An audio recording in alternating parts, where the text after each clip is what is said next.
नमस्कार साथियों, मैं आपका होस्ट और दोस्त अमित स्वागत करता हूं आपके इस अपने YouTube चैनल पर। साथियों, आज मैं आपके समक्ष जुलाई मई की क्रोनोलॉजी का अंतिम सेशन लेकर उपस्थित हूं और आज के इस सेशन में अपने अध्ययन करने वाले हैं अद्यतन सामान्य ज्ञान के बारे में। जानेंगे उन सभी तमाम बिंदुओं को जो अपनी परीक्षा की दृष्टि से इंपॉर्टेंट है, जिस प्रकार प्रमुख नियुक्तियां हैं, मनोनयन है, निर्वाचन है, प्रमुख पुस्तकें हैं, प्रमुख युद्धाभ्यास है, प्रमुख दिवस है। इस प्रकार सभी बिंदुओं को अपने अच्छे तरीके से अध्ययन करने वाले हैं। आइए माँ शारदा को वंदन करते हुए आज के इस सेशन का आगाज करते हैं अपने पहले बिंदु से। आज का जो अपना पहला बिंदु है साथियों, वो है भारतीय सेना के जो नए प्रमुख बनाए गए हैं वो किन्हें बनाए गए हैं। तो जनरल उपेंद्र द्विवेदी जी को, किसको साथियों? जनरल उपेंद्र द्विवेदी जी को भारतीय सेना के नए प्रमुख बनाए गए हैं। जिस प्रकार अपने 3 प्रकार की सेनाएं हैं, थल सेना, वायुसेना और नौसेना। तो भारतीय जो थल सेना है उसके जो नए प्रमुख बनाए गए हैं वो किन्हें बनाए गए हैं? जनरल उपेंद्र द्विवेदी जी को बनाया गया है। जनरल उपेंद्र द्विवेदी जी जो भारत के 30वें सेनाध्यक्ष के रूप में अपना कार्यभार ग्रहण करेंगे। ये अपने को ध्यान में रखना है। कौन साथियों? 30वें सेनाध्यक्ष के रूप में अपना कार्यभार ग्रहण करेंगे। इनसे पहले जो इस पद पर विराजमान थे वो अपने मनोज पांडे जी थे। मनोज पांडे जी रिटायर्ड हुए 30 जून 2024 को और तभी से उप सेना प्रमुख जो अपने उपेंद्र द्विवेदी जी थे उन्हें सेना प्रमुख के रूप में नियुक्त किया गया है। जो साथियों इनकी शिक्षा रही है, इन्होंने अपनी जो शिक्षा अर्जित की वो सैनिक स्कूल रीवा से और राष्ट्रीय रक्षा अकादमी खड़गवासला से ये छात्र रहे हैं। वहां से इन्होंने अपनी शिक्षा दीक्षा ग्रहण की और उसके बाद उन्होंने अपने करियर की जो शुरुआत वो करते हैं वो 15 दिसंबर 1984 को भारतीय सेना अकादमी देहरादून और जम्मू कश्मीर राइफल्स के 18वीं बटालियन में इन्हें नियुक्त किया गया था। वहीं से इनकी करियर की शुरुआत होती है और आज इन्हें 30 जून 2024 को सेना के प्रमुख के रूप में इन्हें नियुक्त किया गया है और इन्हें सेवा में महत्वपूर्ण योगदान के लिए इन्हें परम विशिष्ट सेवा मेडल से और अति विशिष्ट सेवा मेडल से भी नवाजा जा चुका है। इन्होंने अपना योगदान है वो जिस प्रकार ऑपरेशन रक्षक हुआ, ऑपरेशन राइनो हुआ, असम में इंस्पेक्टर जनरल के पद पर रहे और भारतीय सैन्य अकादमी में एक प्रशिक्षक के रूप में भी कार्य किए है। सेशल्स सरकार में सैन्य अत्याशी के रूप में भी रहे हैं और पैदल सेना के महानिदेशक के रूप में भी तैनात रहे हैं और 9 कोर का कमांडर और अप्रैल 2021 में सेना स्टाफ के उप प्रमुख के रूप में भी इन्हें नियुक्त किया गया था। इस प्रकार इन्होंने बहुत महत्वपूर्ण पदों पर रहकर सेना में अपनी महत्वपूर्ण भूमिका अदा की है और इसी के दौरान इनके कर्तव्य को देखते हुए इन्हें सेना प्रमुख के रूप में नियुक्त किया गया है। तो ये अपने को ध्यान में रखना है। अपने नए सेना प्रमुख कौन है? तो जनरल उपेंद्र द्विवेदी जी, जनरल उपेंद्र द्विवेदी जी। और साथियों इसके बाद अपना जो नेक्स्ट बिंदु आता है वो आता है विदेश सचिव नियुक्त। किन्हें वर्तमान में विदेश सचिव नियुक्त किया गया है? तो विक्रम मिश्री जी को, विक्रम मिश्री जी को विदेश सचिव नियुक्त किया गया है। भारत के उप राष्ट्रीय सुरक्षा सलाहकार विक्रम मिश्री को अगला विदेश सचिव 28 जून 2024 को नियुक्त किया गया है। किस प्रकार याद रखेंगे? देखो साथियों, विदेश सचिव का क्या होता है? विदेशों में जाकर अन्य सचिवों से मिलना, वहां के राष्ट्रपति, उपराष्ट्रपति और विदेशों से संबंध स्थापित करना।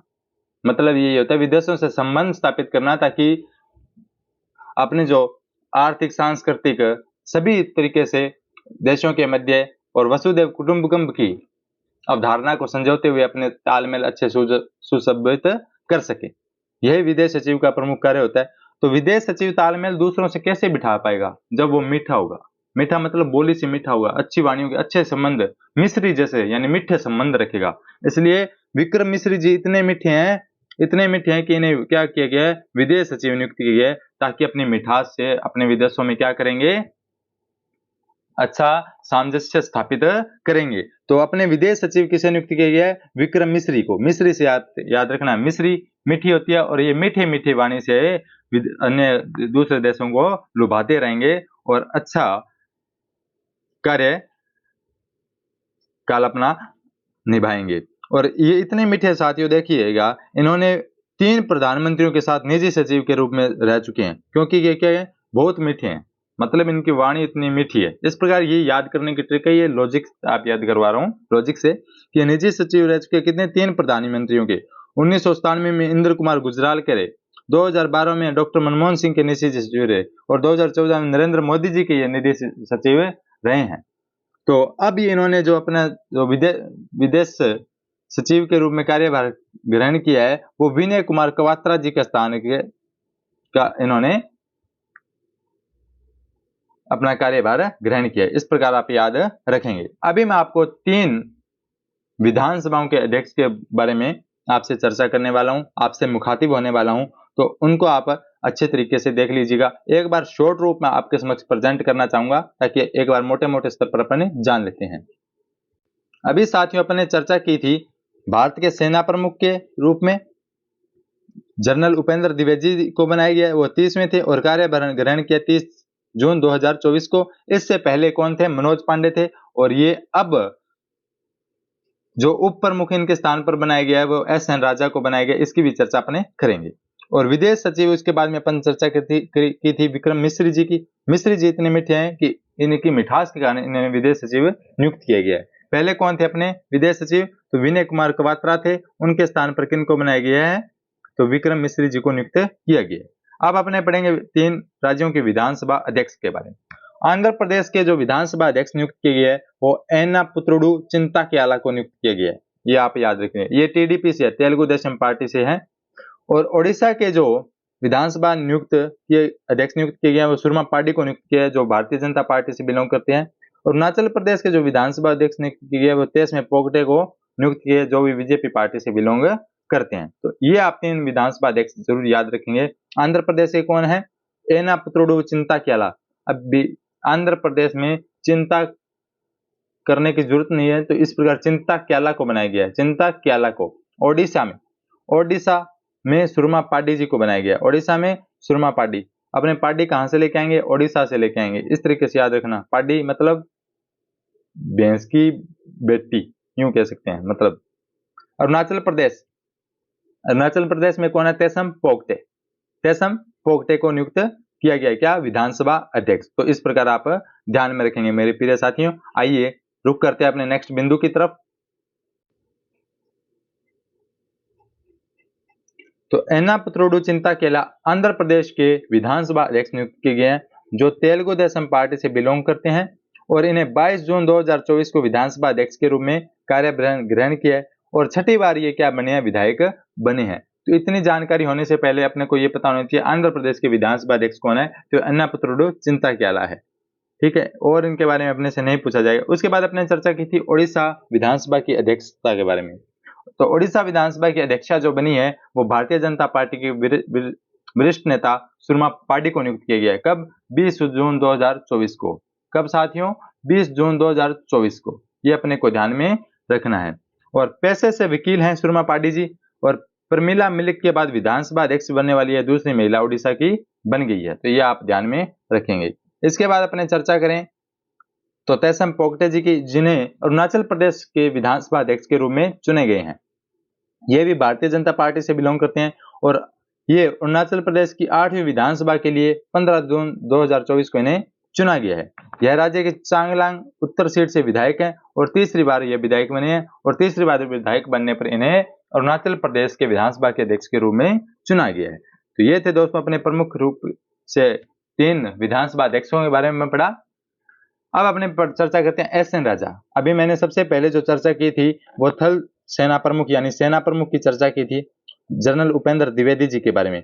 जनरल उपेंद्र द्विवेदी जी साथियों वो पहले क्या थे? उप प्रमुख थे, फिर इन्हें क्या बना दिया गया? प्रमुख बना दिया गया। अब वो जो उप प्रमुख का पद था वो क्या हो गया? खाली हो गया ना।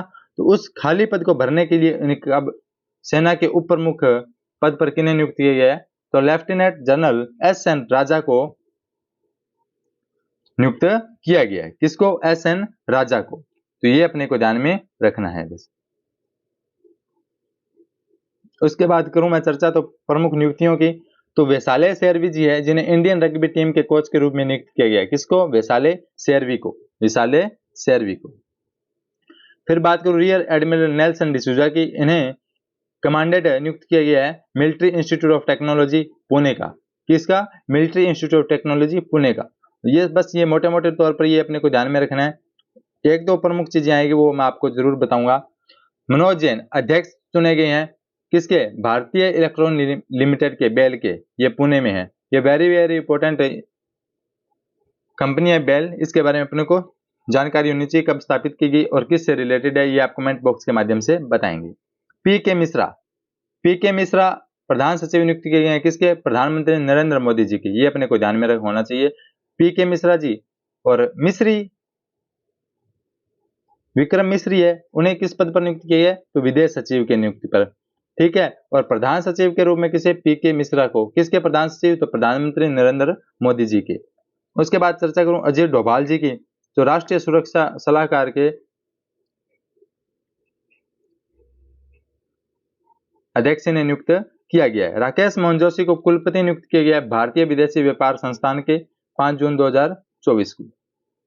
सुशील कुमार सिंह को अध्यक्ष नियुक्त किया है दीनदयाल पोर्ट ट्रस्ट को, ये अपने को ध्यान में रखने हैं। राकेश रंजन जी अध्यक्ष नियुक्त किए कर्मचारी चयन आयोग के मई 2024 में। सी जी करहाडकर को निदेशक नियुक्त किया है इंदिरा गांधी परमाणु अनुसंधान केंद्र के 31 मई 2024 को। इस प्रकार ये प्रमुख नियुक्तियां हैं, इनके बारे में अपन ने एक बार चर्चा की, एक बार सरसरी रूप से आपको जानकारी इनकी होनी चाहिए। मार्क रूटे नाटो के अगले महासचिव नियुक्त होंगे। कौन? मार्क रूटे। ये नाटो 32 देशों का समूह है, इसके बारे में काफी बार अपने क्रोनोलॉजी में चर्चा कर चुके हैं। मेरे ख्याल से क्रोनोलॉजी पढ़ना बहुत ही आनंददायक है और बहुत ही अपने को जानकारी अर्जित होती है अभी वर्ल्ड में क्या चल रहा है, पूर्ण रूप से विश्व की सभी जानकारी अपने अर्जित करते हैं। और फिर जीके को पढ़ना और राजस्थान जीके, इंडिया जीके, ये बहुत नॉर्मल चीजें रह जाती है। अगर अपने पॉलिटिकल पढ़ते हैं, इकोनॉमिक्स पढ़ते हैं, जियोग्राफी पढ़ते हैं, तो अपनी ये क्रोनोलॉजी पढ़ते हैं, आप बहुत महत्वपूर्ण भूमिका निभाती है। अब अपने चर्चा करते हैं नाटो की, तो ये नाटो है, ये सैन्य गठबंधन एक प्रकार का बनाया गया 32 देशों का। ये 32 दोस्त हैं, इस प्रकार समझिए, ये 32 क्या है? दोस्त हैं।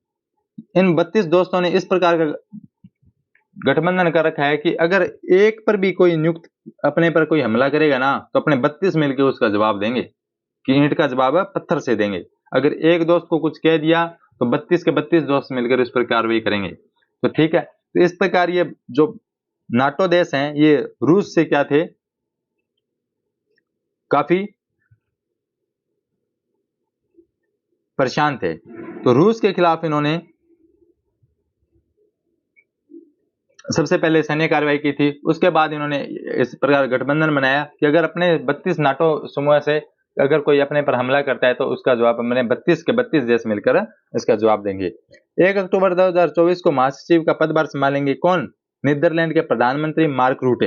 नीदरलैंड के प्रधानमंत्री कौन है? मार्क रूटे। वो क्या होंगे? नाटो के अगले महासचिव नियुक्त होंगे। ठीक है, ये अपने को ध्यान में रखना है। मार्क रूटे 14 अक्टूबर 2010 से नीदरलैंड के प्रधानमंत्री के रूप में कार्यरत है। उनका कार्यकाल कुछ ही सप्ताह में समाप्त होने जा रहा है। 75 वर्ष पुराने नाटो गठबंधन का नेतृत्व करने वाले मार्क रूटे नीदरलैंड के चौथे व्यक्ति होंगे। ये 75 वर्ष इसे हो चुके हैं। इसकी जो स्थापना हुई थी वो अप्रैल 1949 को हुई थी। इसका मुख्यालय ब्रुसेल्स बेल्जियम में है। और इसके कितने देश सदस्य हैं? तो 32 देश इसके सदस्य हैं, जिस प्रकार मैंने आपको बताया। नाटो की स्थापना का उद्देश्य था सोवियत संघ के बढ़ते प्रभाव को मुकाबला करना था। लगातार सोवियत संघ यानी रूस का क्या पड़ रहा था, इस पर इम्पैक्ट पड़ रहा था, रूस लगातार हमले कर रहा था, तो इस प्रकार ये काफी उसके अधीन हो गए थे। इस गतिविधि से निपटने के लिए, इस उद्देश्य से निपटने के लिए इन्होंने इस गठन की स्थापना की, गठन किया, गठबंधन बनाया। और यह क्या है? सेना गठबंधन है। अगर इनको कोई अटैक करता है तो ये 32 के 32 इन पर क्या कर मिलकर अटैक करेंगे। ये इनका प्रमुख ध्येय है। क्लोडिया सैनबॉम मैक्सिको की पहली महिला राष्ट्रपति निर्वाचित हुई है और इन्होंने बॉम्ब बजा दिया है। किसने? सैनबॉम ने बॉम्ब बजा दिया है। मैक्सिको की पहली महिला राष्ट्रपति निर्वाचित होकर, इस प्रकार आप याद रखिएगा, सैनबॉम ने बॉम्ब बजा दिया। और ये मोरेना पार्टी से बिलोंग करती है। मोरेना पार्टी से बिलोंग करती है कौन? सैनबॉम। मोरेना पार्टी से बिलोंग करती है कौन? सैनबॉम। और सैनबॉम मैक्सिको की पहली महिला राष्ट्रपति निर्वाचित हो चुकी है। मैक्सिको के 200 वर्ष के इतिहास में पहली बार कोई महिला देश की राष्ट्रपति बनेगी। कौन? क्लोडिया सैनबॉम। क्लोडिया सैनबॉम। इस तरीके से आप याद रखिएगा। आइए चर्चा करते हैं अपने नेक्स्ट बिंदु की। सिरिल रामाफोसा साउथ अफ्रीका के राष्ट्रपति बने हैं। ये पहले भी राष्ट्रपति थे, वापस इन्हें राष्ट्रपति नियुक्त किया गया है, पुनर्निर्वाचित हुए हैं। दक्षिण अफ्रीका के राष्ट्रपति सिरिल रामाफोसा 14 जून 2024 को पुनः राष्ट्रपति के पद पर चुने गए हैं। 7वीं संसद की राष्ट्रीय असेंबली में रामाफोसा ने विपक्षी पार्टी के जूलियस मालेमा को पराजित किया। अफ्रीका नेशनल कांग्रेस पार्टी के सिरिल रामाफोसा को 283 वोट मिले, जबकि इकोनॉमिक फ्रीडम फाइटर्स पार्टी के जूलियस मालेमा को महज 44 वोट मिले। इस करारी हार के बदौलत जीत पाया कौन? सिरिल रामाफोसा, और पुनः राष्ट्रपति चुने गए हैं। रामाफोसा 2014 से 18 तक देश के उपराष्ट्रपति रह चुके हैं और रामाफोसा अक्टूबर 1997 में स्टॉकहोम में ओलेफ पाल्मे पुरस्कार भी से इन्हें नवाजा जा चुका है। हल्मा टॉम्सडोटर आइसलैंड की दूसरी महिला राष्ट्रपति बनी है। ये आपको याद रखना है, बस इतना ही। क्यों? कौन? हल्मा टॉम्सडोटर। किसकी डॉटर? तो टॉमस की डॉटर हल्ला टॉम्सडोटर आइसलैंड की दूसरी राष्ट्रपति बनी है। इसके बाद अपन चर्चा करें रुचिका कंबोज की। रुचिका कंबोज ने अभी क्या है, रिटायर हो चुके हैं। किस पद पे? तो यह भारतीय राजदूत बनने वाली पहली महिला थी। कहां पर? संयुक्त राष्ट्र में। कहां पर साथियों? यूनाइटेड नेशन में भारत की राजदूत बनने वाली पहली महिला थी यह, और ऐसा पद इन्होंने अर्जित कर अपने इतिहास रचा था और वर्तमान में यह 1 जून 2024 को इस पद से सेवानिवृत्त रिटायर्ड हो चुकी है। तो ये अपने को ध्यान में रखना है। उन्होंने पेरिस में यूनेस्को के लिए भारत का स्थायी प्रतिनिधित्व किया, दक्षिण अफ्रीका में भारत की उच्चायुक्त रही और भूटान में भारत की पहली महिला राजदूत के पद पर भी कार्य किया है। इस पर महत्वपूर्ण पदों पर कार्य कर देश की गरिमा को बढ़ाया है। तो अब वर्तमान में 1 जून 2024 को ये क्या हो चुके हैं? रिटायर्ड हो चुके हैं। डकवर्थ लुईस टर्न नियम के सह आविष्कार फ्रैंक डकवर्थ का निधन हो चुका है। ये साथियों एक नियम होता है क्रिकेट में कि जब बारिश आ जाती है और कोई पहले टीम खेल लेती है, यानी किसी टीम के द्वारा पहले रन बना लिए जाते हैं, फिर बारिश आ जाती है तो उसका औसत निकाल कर एक रन स्कोर टारगेट दे दिया जाता है। फिर विपक्षी जो टीम होती है वो क्या करती है? उसका पीछा करती है। तो ये एक डकवर्थ लुईस नियम होता है। उसके जो आविष्कारक थे फ्रैंक डकवर्थ का, उनका निधन हो चुका है और इनसे ज्यादा कोई रिलेटेड कोई पर्सन इतना अहम बनने वाला नहीं है। बात करूं अब पंजाबी कवि सुरजीत पात्र की, तो ये पंजाबी कवि थे। इनका क्या हो चुका है? 79 वर्ष की आयु में निधन हो चुका है। यह 2012 में पद्मश्री से इन्हें नवाजा गया था। 1993 में साहित्य अकादमी अवार्ड से इन्हें नवाजा गया था और 2009 में के बिरला फाउंडेशन द्वारा सरस्वती सम्मान से भी इन्हें नवाजा जा चुका था। इस प्रकार बहुत फेमस कवि रहे हैं सुरजीत पात्र जी, उनका निधन हो चुका है। भगवान उनकी आत्मा को शांति प्रदान करें। तो के बिरला फाउंडेशन अवार्ड के बारे में काफी बार जिक्र मैंने किया है, इसके गठन के बारे में और ये किन्हें दिया जाता है इसके बारे में आप कमेंट बॉक्स के माध्यम से बताएंगे मेरे प्रिय साथियों। मुलावी के उपराष्ट्रपति साउलोस चिलीमी का विमान दुर्घटना में निधन हो चुका है। कौन? तो मलावी गणराज्य के उपराष्ट्रपति हैं साउलोस चिलीमा और उनकी पत्नी सहित 9 लोगों की 10 जून 2024 को एक विमान दुर्घटना में उनका निधन हो चुका है और इसके बारे में अपन ने कोई जानकारी अर्जित नहीं करनी। बात करूं वसीर जवाहर थॉमस जॉन सिंह का निधन हो चुका है। ये प्रसिद्ध भारतीय वन्य जीव जैव वैज्ञानिक थे जिनके 78 वर्ष की आयु में इनका बेंगलुरु में निधन हो चुका है। कौन थे? Asir Jawahar Thomas John Singh. ये भारतीय वन्य जीव जैव वैज्ञानिक थे। जॉन सिंह ने 1980 के दशक में, कब साथियों? 1980 के दशक में हाथियों पर उनके अग्रणी कार्य ने भारत सरकार को प्रोजेक्ट एलिफेंट तैयार करने में महत्वपूर्ण भूमिका निभाई। इन्होंने मधुमलाई वन्यजीव अभ्यारण्य में दुनिया भर के हाथी विशेषज्ञों को लाने के लिए एक अंतर्राष्ट्रीय सम्मेलन भी आयोजित करवाया। इस प्रकार काफी अहम भूमिका रही थी Asir Jawahar Thomas John Singh की और इनका वर्तमान क्या हो चुका है? निधन हो चुका है। उसके बाद मैं चर्चा करूं कठपुतली कलाकार मंगूनी चरण कुंवर जी का निधन हो चुका है। ओडिशा के क्योंझर के मशहूर कठपुतली कलाकार मंगूनी चरण कुंवर का 87 वर्ष की आयु में 1 जून 2024 को निधन हो गया है। 2023 में उन्हें रोड की कठपुतली की कला को जीवित रखने के लिए पद्मश्री से सम्मानित किया गया था। 2012 में ओडिशा संगीत नाटक अकादमी पुरस्कार से उन्हें नवाजा गया था। 2004 में केंद्रीय संगीत अकादमी द्वारा उन्हें पुरस्कृत किया गया था। मंगूनी को ओडिशा संगीत नाटक अकादमी में कवि सम्राट उपेंद्र भांजा सम्मान भी मिला था। इस प्रकार काफी अपनी अहम भूमिका अदा की है इन्होंने कठपुतली को। और कठपुतली किस लकड़ी की बनाई जाती है ये आपको कमेंट बॉक्स के माध्यम से बताएंगे। इसके बाद मैं चर्चा करूं साथियों चर्चित व्यक्तियों में तो ओलेग कोनेनेको अंतरिक्ष में 1000 दिन रहने वाले पहले व्यक्ति बन चुके हैं। कौन? ओलेग कोनेनेको। कौन? ओलेग कोनेनेको 59 वर्षीय रूसी अंतरिक्ष यात्री है ओलेग कोनेनेको, और ये 1000 दिन बिताने वाले पहले व्यक्ति बन चुके हैं। ओलेग कोनेनेको ने वर्ष 2008 से अब तक कुल 5 यात्राएं अंतरिक्ष की ये कर चुके हैं, और 1000 दिन बिताने वाले कौन व्यक्ति बन चुके हैं? तो ओलेग कोनेनेको बन चुके हैं।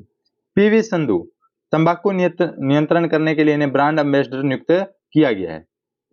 तंबाकू को नियंत्रण करने के लिए ब्रांड एम्बेसडर किसे नियुक्त किया है? पीवी सिंधु को नियुक्त किया है। और जो विश्व तंबाकू निषेध दिवस है वो प्रतिवर्ष 31 मई को मनाया जाता है। कब मनाया जाता है? 31 मई को मनाया जाता है। सब लेफ्टिनेंट अनामिका बी राजीव पहली महिला हेलीकॉप्टर पायलट बनी है। ये वेरी वेरी इंपॉर्टेंट है। सब लेफ्टिनेंट अनामिका बी राजीव पहली महिला हेलीकॉप्टर उड़ाने वाली पायलट कौन बनी है? तो बी राजीव, अनामिका बी राजीव। ये है अनामिका बी राजीव, और इन्हें विंग्स देकर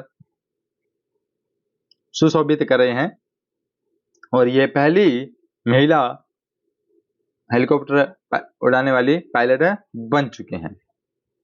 तो इसे आप याद रखेंगे। 7 जून 2024 को अरकोनम रानीपेट तमिलनाडु में स्थित नौसेना एयर स्टेशन INS राजाली में एक पासिंग आउट परेड समारोह का आयोजन किया गया, जिसमें राजीव को पूर्वी नौसेना कमान के flag officer commanding in chief vice admiral Rajesh Podarkar ने गोल्ड विंग से सम्मानित किया।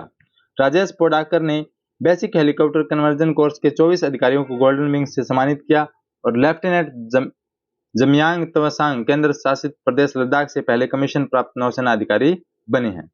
अनामिका को सी किंग्स, AHL ध्रुव, चेतक और MH-60 और सी हॉक्स जैसे हेलीकॉप्टर उड़ाने की अनुमति मिली है। तो ये इस प्रकार के जो हेलीकॉप्टर हैं अलग अलग मॉडल्स के, इनको उड़ाने की इनकी अनुमति मिल चुकी है। सिंदखेड़ा में राजा शेषशाही विष्णु की मूर्ति मिली है कि शेषनाग है उस पर क्या कर रहे हैं? शयन कर रहे हैं। कौन? विष्णु महाराज। तो वैसी मूर्ति कहां पर है? तो महाराष्ट्र के बुल्ढाना जिले के सिंदखेड़ा में वह मूर्ति मिली है। बस आपको इतना ही ध्यान में रखना है। कहां पे भगवान विष्णु की शेषशाही मूर्ति कहां पर मिली है? तो सिंदखेड़ा राजा में यह मूर्ति मिली है। उसके बाद करूं साथियों प्रमुख बुक्स की, एंड फाइंड्स ए होम, तो आलिया भट्ट की ये पुस्तक है। The house of Wakeham home tower की है। रोसा रीटा अनिता देसाई की है। नींबू साहब किसकी है? The barefoot Naga Kargil hero Neha Dwivedi और दीक्षा द्विवेदी जी की है। द जननायक कपूरी ठाकुर संतोष सिंह जी की है। The scam that shook a nation the Nagarwal scandal, ये रशीद की दुबई की है। तृष्णा, इसके बारे में अपने को जानकारी होनी चाहिए। तृष्णा वेरी वेरी इंपॉर्टेंट है। उच्च रेजोल्यूशन प्राकृतिक संसाधन आकलन के लिए थर्मल इंफ्रारेड इमेजिंग सैटेलाइट एक बनाया गया है। हाई रेजोल्यूशन का है, और वैसे ही जो अपने प्राकृतिक संसाधन है उनकी गणना करने के लिए इस तृष्णा को लॉन्च किया गया है। काफी हाई प्रोटोकॉल इसमें यूज किया गया है। आइए तृष्णा के बारे में जानकारी अर्जित करते हैं। तृष्णा को इसरो ने उच्च रेजोल्यूशन प्राकृतिक संसाधन आकलन के लिए 5 जून 2024 को इसको लॉन्च किया है। तृष्णा मिशन इसरो एवं फ्रांस के national centre for space studies के एक सहयोगात्मक प्रयास है। इस मिशन को 5 साल की प्रचालन अवधि के लिए डिजाइन किया गया है। यह उपग्रह 761 किमी की ऊंचाई पर सूर्य समकालिक कक्षा में संचालित होगा, और यह भूमि और तटीय क्षेत्रों पर 57 मीटर और महासागरीय और ध्रुवीय क्षेत्रों में 1 किलोमीटर की स्थानिक रेजोल्यूशन प्रदान करेगा।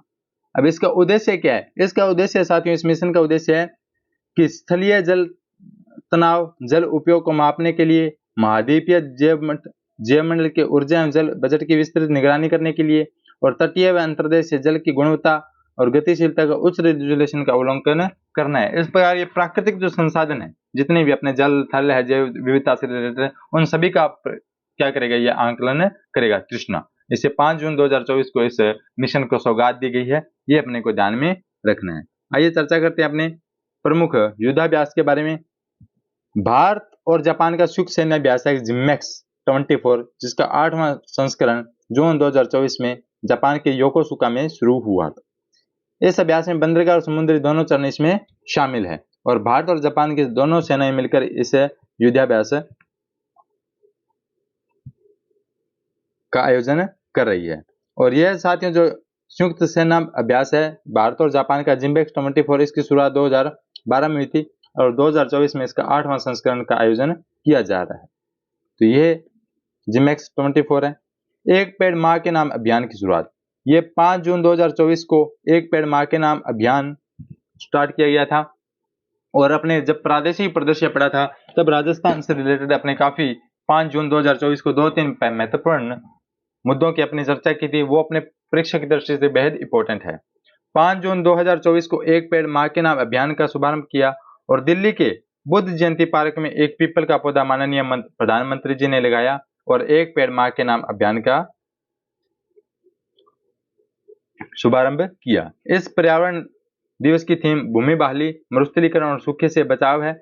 सऊदी अरब विश्व पर्यावरण दिवस 2024 के लिए एक वैश्विक मेजबान देश रहा। रेड फ्लैग 2024 ये क्या है साथियों? तो ये है अमेरिकी वायुसेना द्वारा बहुराष्ट्रीय हवाई युद्ध प्रशिक्षण अभ्यास है। इसमें काफी सारे राष्ट्रों ने मिलकर क्या किया है, भाग लिया है। और हवाई युद्ध प्रशिक्षण एक प्रकार का अभ्यास है, अमेरिकी वायुसेना द्वारा आयोजन किया गया। कब? 4 से 14 जून 2024 को। कहां पर? अलास्का के एलिवेशन एयरफोर्स बेस पर। इसमें कौन कौन से राष्ट्र शामिल हुए? तो अमेरिका और Bharat, Singapore, Britain, Netherland, Germany. इस प्रकार बहुराष्ट्रीय एक हवाई युद्ध प्रशिक्षण अभ्यास था जिसे रेड फ्लैग 2024 नाम दिया गया। इसका आयोजन अमेरिकी वायुसेना द्वारा करवाया गया, ये अपने को ध्यान में रखना है। और भारत और अमेरिका के मध्य टेक्नोलॉजी की पहल को लेकर दूसरी वार्षिक बैठक हुई जो 17 जून 2024 को हुई। किसको लेकर? टेक्नोलॉजी को लेकर हुई, ये अपने को ध्यान में रखना है। ILO अंतर्राष्ट्रीय श्रम संगठन का 112वां स्तर आयोजन किया गया।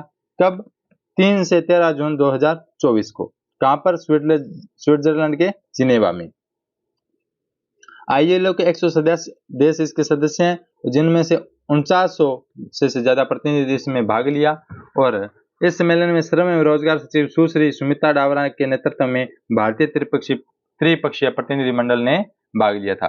किसकी अध्यक्षता में? तो सुमिता डावरा जी की अध्यक्षता में। ILO की जो स्थापना की गई थी साथियों वो 1911 में की गई थी।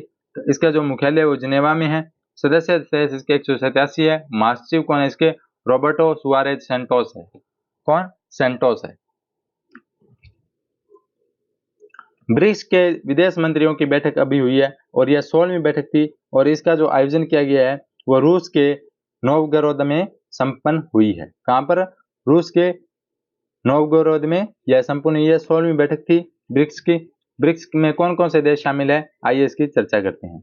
ब्रिक्स में साथियों जो देश शामिल है वो ब्राजील, रूस, भारत, चीन और दक्षिण अफ्रीका है।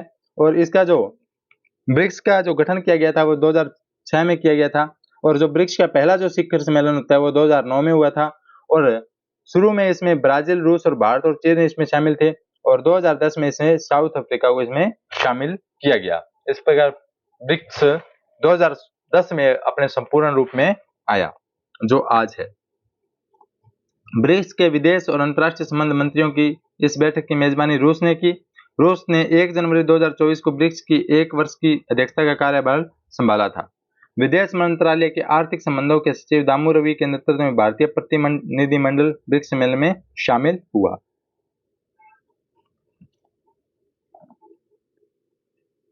इसके बाद मैं चर्चा करूं प्रमुख कार्यक्रम के बारे में। तो राष्ट्रीय फोरेंसिक अवसंरचना संवर्धन योजना, ये क्या है?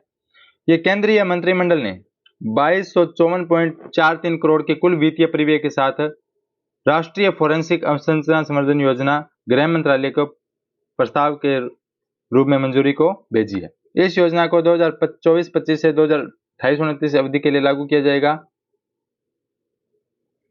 इससे देश में राष्ट्रीय फोरेंसिक विज्ञान विश्वविद्यालय परिसरों की स्थापना होगी। देश में केंद्रीय फोरेंसिक विज्ञान प्रयोगशालाओं की स्थापना होगी।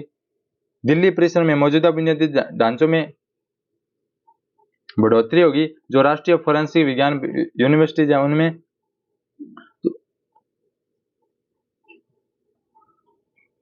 तो ये है इस प्रकार महत्वपूर्ण राष्ट्रीय फोरेंसिक अवसंरचना संवर्धन योजना जिसके तहत ये प्रमुख कदम उठाए जाएंगे। डिब्रूगढ़, ये डिब्रूगढ़ कहां पर है साथियों? ये असम में है। यहाँ पर 25 मेगावाट की सौर ऊर्जा की परियोजना को स्थापित की गई है, जिसकी आधारशिला 14 जून 2024 को रखी गई। यह जो परियोजना है यह सालाना 50 मिलियन यूनिट बिजली का उत्पादन करेगी और इसके जो पूर्ण होने की संभावना है वो जुलाई 2025 है। और यह असम पावर जनरेशन कॉर्पोरेशन के द्वारा और ऑयल इंडिया लिमिटेड के का एक संयुक्त उपक्रम है। असम में जनता भवन सौर परियोजना, गुवाहाटी में जनता भवन सौर परियोजना का उद्घाटन 16 जून 2024 को किया गया है। असम के मुख्यमंत्री कौन है? हिमंत बिस्वा शर्मा जी के द्वारा। हिमंत बिस्वा शर्मा जी के द्वारा इस योजना का उद्घाटन किया गया है और यह क्या करेगा? 2.5 मेगावाट बिजली उत्पादन की यह क्षमता है। इस प्रणाली में प्रति माह औसतन 3 लाख यूनिट बिजली का उत्पादन करने की उम्मीद है। तो ये असम में जनता भवन सौर परियोजना और डिब्रूगढ़ में 25 मेगावाट की सौर ऊर्जा परियोजना। इस पर असम है वो काफी अग्रेसिव हो रखा है सौर ऊर्जा को लेकर। अब बात करते हैं अपने किसान सम्मान योजना की। प्रधानमंत्री नरेंद्र मोदी ने 18 जून 2024 को उत्तर प्रदेश के वाराणसी में किसान सम्मान सम्मेलन को संबोधित किया। इस दौरान प्रधानमंत्री ने लगभग 9.26 करोड़ लाभार्थी किसानों को प्रत्यक्ष लाभ हस्तांतरण के माध्यम से प्रधानमंत्री किसान सम्मान निधि की 17वीं किस्त जारी की और यह जो योजना चलाई गई थी वो 24 फरवरी 2019 को चलाई गई थी और यह योजना 1 दिसंबर 2018 से प्रभावी हुई। यानी प्रभाव में कब आई थी? तो 1 दिसंबर 2018 को और शुरू हो गई थी, यानी पहली जो किस्त डाल दी गई थी वो 24 जनवरी 2019 को डाल दी गई थी। इसमें क्या होता है? प्रत्येक किसान को जो इस योजना में लाभान्वित है उसे सालाना 6,000 रुपए दिए जाते हैं और जिसे 4 महीनों में एक किस्त आती है 2,000 रुपए की। इस प्रकार 3 किस्तों में 6,000 रुपए दिए जाते हैं। 1 वीक 1 थीम, इसका जो शुभारंभ है, इस अभियान की शुरुआत है वो 24 जून 2024 को की गई है। ये केंद्रीय विज्ञान प्रौद्योगिकी राज्य मंत्री डॉक्टर जितेंद्र सिंह जी ने इस अभियान को शुरू किया। इसमें क्या है कि जितने भी प्रयोगशालाओं को एकीकृत करने के लिए प्लान है, जितने भी अपने कार्य होते हैं वो सभी एक ही खिड़की से सभी कार्य हो पाए और जो एक जैसे कामों की अधिकता रहती है एक ही सीट पर, तो उनको ओवरलैप को कम करने का भी एक महत्वपूर्ण यह अभियान है। इससे काफी सुविधा मिलेगी। तो उसके लिए 1 वीक 1 थीम का जो अभियान है वो प्रारंभ किया गया है राज्य मंत्री डॉक्टर जितेंद्र सिंह जी के द्वारा।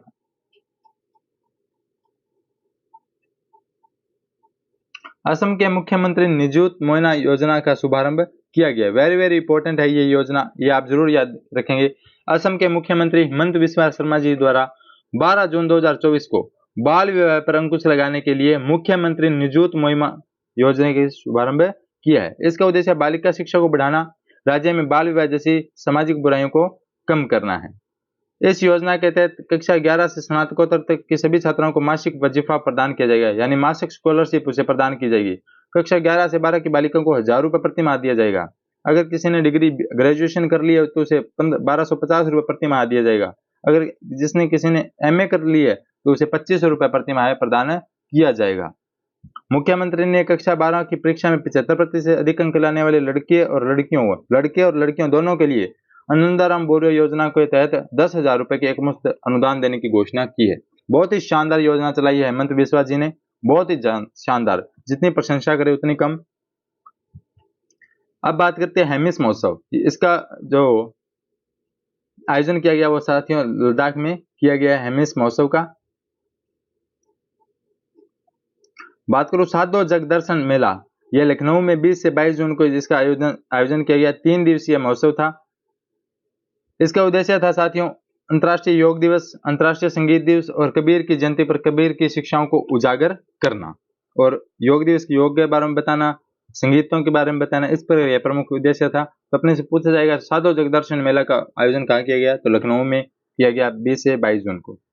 पर्यावरणीय प्रवाह ई प्रवाह निगरानी प्रणाली लॉन्च की गई है। कब? 13 जून 2024 को। इसका साथियों जो उद्देश्य है वो है कि राष्ट्रीय स्वच्छ गंगा मिशन द्वारा विकसित यह प्रणाली प्रयाग पोर्टल का एक अभिन्न अंग है जो परियोजनाओं की योजना और निगरानी और नदी जल की गुणवत्ता और अन्य महत्वपूर्ण मापदंडों के लिए वास्तविक समय निगरानी केंद्र है। यह मंच गंगा, यमुना और उसकी सहायक नदियों में जल की गुणवत्ता का वास्तविक समय विश्लेषण करने की सुविधा प्रदान करता है और केंद्रीय स्तर पर नमामि गंगे कार्यक्रम की गतिविधियों की निगरानी करने में काम करे।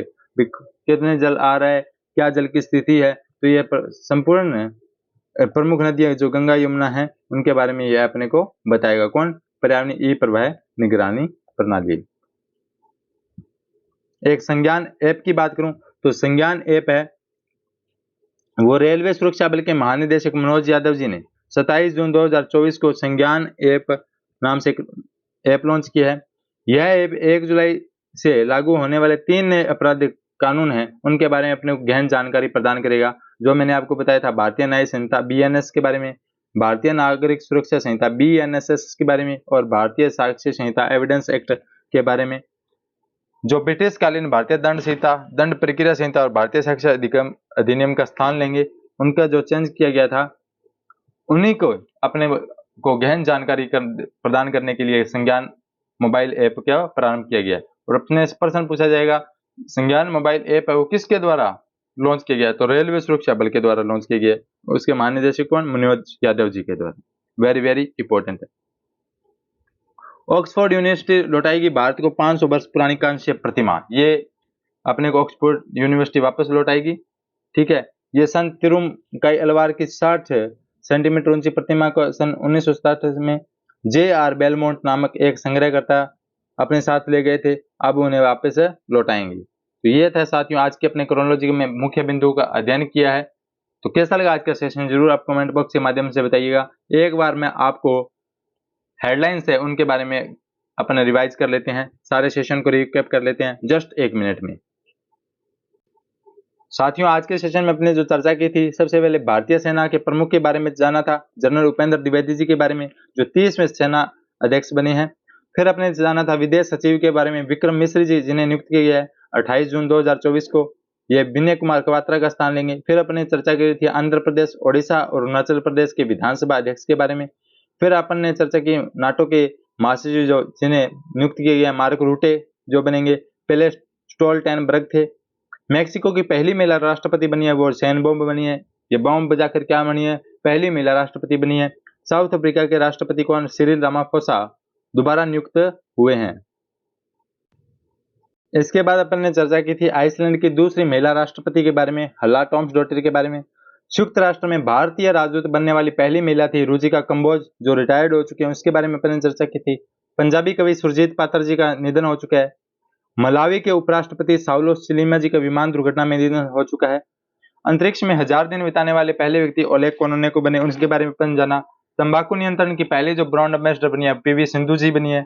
पहली महिला हेलीकॉप्टर पायलट जो बनी है जिन्हें राकेश पोडाकर जी के द्वारा गोल्डन विंग्स दिया गया, अनामिका बी राजीव, उनके बारे में अपन ने पढ़ा। और भारत और जापान के संयुक्त जो सेना व्यूह का 8वां संस्करण था जिम्बेक्स 24, उसके बारे में पढ़ा जो 2012 से जिसकी स्थापना की गई थी, शुरू किया गया था। एक पेड़ माँ के नाम अभियान अपन ने पढ़ा जो 5 जून 2024 को शुरू हुआ था। बुद्ध जयंती पार्क में पीपल का पौधा लगाकर माननीय प्रधानमंत्री जी द्वारा इस अभियान को शुरू किया गया था। इस प्रकार तमाम महत्वपूर्ण बिंदुओं के बारे में आज अपने चर्चा की है। कैसा लगा आज का सेशन जरूर बताइए कमेंट बॉक्स के माध्यम से। इसी के साथ जय हिंद, जय भारत।